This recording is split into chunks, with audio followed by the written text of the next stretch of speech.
Eu sunt juristă, am absolvit facultatea de drept la Universitatea de Stat din Moldova, după care mi-am făcut studiile la Budapesta, Universitatea Centrală Europeană, drept constituțional comparat, cu specializare în drepturile omului. Am activat câțiva ani la Budapesta în cadrul Open Society Institute, care face parte din rețeaua Soros,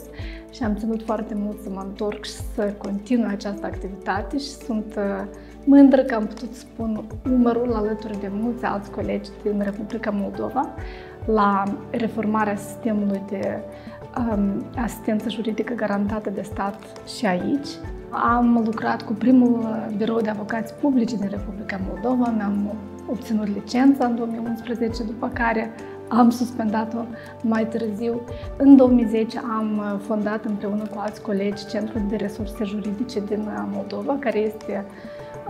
o organizație neguvernamentală, vocală și foarte activă în domeniul justiției și drepturile omului. Am mai activat și în cadrul Comisiei Europene împotriva rasismului și discriminării,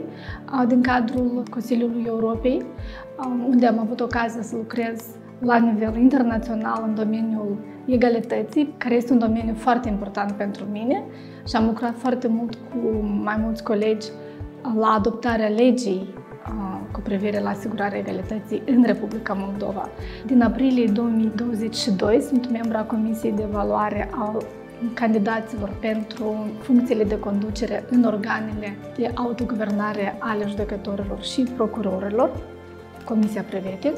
și din februarie 2024 sunt membră a Comisiei de Evaluare a procurorilor. Astea sunt activitățile mele în ultimii 2 ani. Activitatea mea în cadrul Centrului de Resurse Juridice din Moldova, în cadrul care m-am axat în special pe monitorizarea justiției,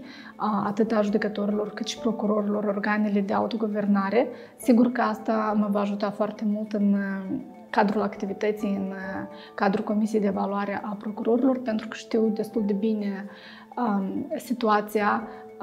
și cadrul legal, și structura, și diverse dificultăți cu care s-au confruntat sistemele pe parcursul ultimilor ani. De asemenea, desigur că cea mai relevantă activitate a mea ține de activitatea în cadrul Comisiei Prevetin, care acum îmi va fi de folos foarte mult, pentru că aplicăm metodologii foarte similare și nu mai puțin relevantă este și monitorizarea pe care am avut-o pe parcursul activității a sistemului ce ține de depunerea declarațiilor de avere și, desigur, că cunoașterea contextului Republicii Moldova. Eu aici am activat în 2007 și cunosc foarte bine sistemul legislativ, cunosc bine contextul și asta, sigur, că mă va ajuta foarte mult în activitatea în cadrul Comisiei de Evaluare a procurorilor. Eu cred că exercițiile atât de pre-vetting cât și de vetting sunt importante pentru asigurarea integrității și în același timp ele sunt exerciții de evaluare extraordinară care trebuie să aibă loc odată și efectuate foarte bine. Nu avem dreptul să greșim. M-am alăturat acestei comisii pentru că eu cred că experiența acumulată până acum